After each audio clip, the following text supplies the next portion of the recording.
இப்போ இன்றைக்கி பார்க்குறது கருத்தாளி. கருத்தாளி வெள்ளத்தாளின்னு இருக்குது.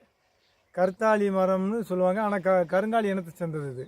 இது உண்மையான கருங்காலி இனம். இது இந்த கருத்தாளி மரம் இதுவும் கருந்தாளி இனத்தை சேர்ந்த ஒரு மரம்.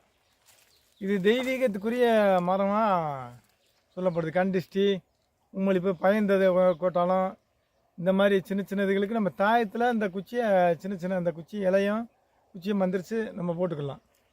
கருங்காலி இனத்தை சேர்த்தது இந்த கருத்தாளி மரம். இந்த பாருங்க, மரம் கருப்பாகவே இருக்கும். அந்த பட்டை கட்டெல்லாம் கருப்பாக இருக்கும். மரப்பட்டே கருப்பாக இருக்கும். அதனால கருத்தாளின்னு பேர். கருங்காலி இனத்தை சேர்ந்த மரம் இது. ஆனால் கருத்தாளின்னு சொல்லுவாங்க. கருங்காலியும் கருத்தாளியாக மருவி இருக்குது. இலை பாருங்க, இந்த இலை இதில் எலும்புள்ள இலை இருக்குது. நம்ம பார்த்து இது எலும்புள்ள இல்லை. இதே கருத்தாளி கருப்பாக இருக்கும். இது வட்ட வட்டமாக நல்லா கால்ரூவா மாதிரி இருக்கும். மருதணி இலை மாதிரி இல்லை, கால்ரூவா சைஸில்.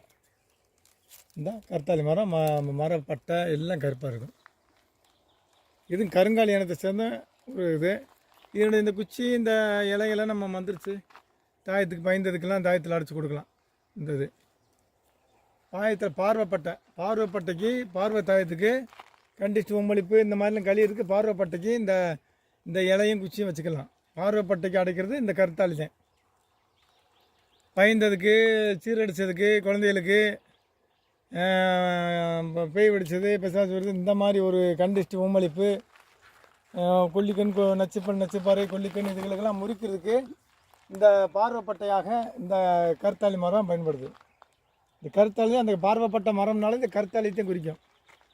நிறைய கருங்காலி வேறு மரங்கள் வைப்பாங்க. ஆனால் உண்மையான பார்வைப்பட்ட மரம்னாலே இந்த கருத்தாளி தான்.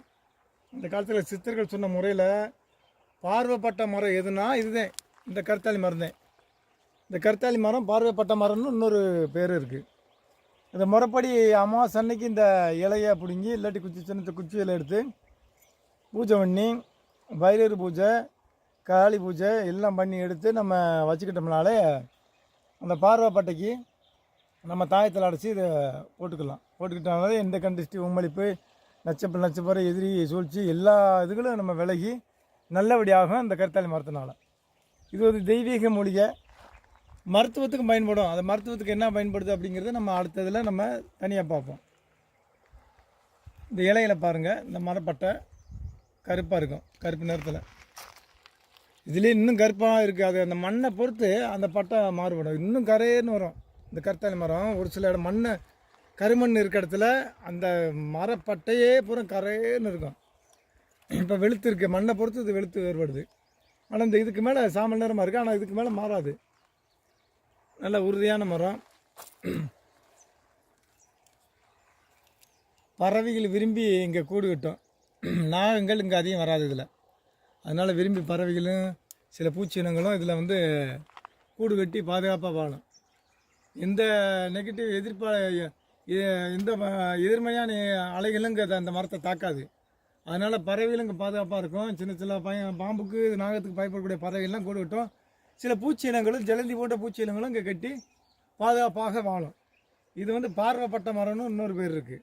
பார்வைப்பட்டைக்கு கருங்காலி அதுன்னு தோலகத்தின்னு பல சொல்லுவாங்க. ஆனால் இதுதான் உண்மையான பார்வைப்பட்ட மரம். இந்த மாதிரி சித்தர்கள் சொன்ன ஒவ்வொரு முறையும் நம்ம பயன்படுத்தி அதை மக்கள் நன்மைக்காக பயன்படுத்திக்கிறோம். ஓம் நமச்சிவாய.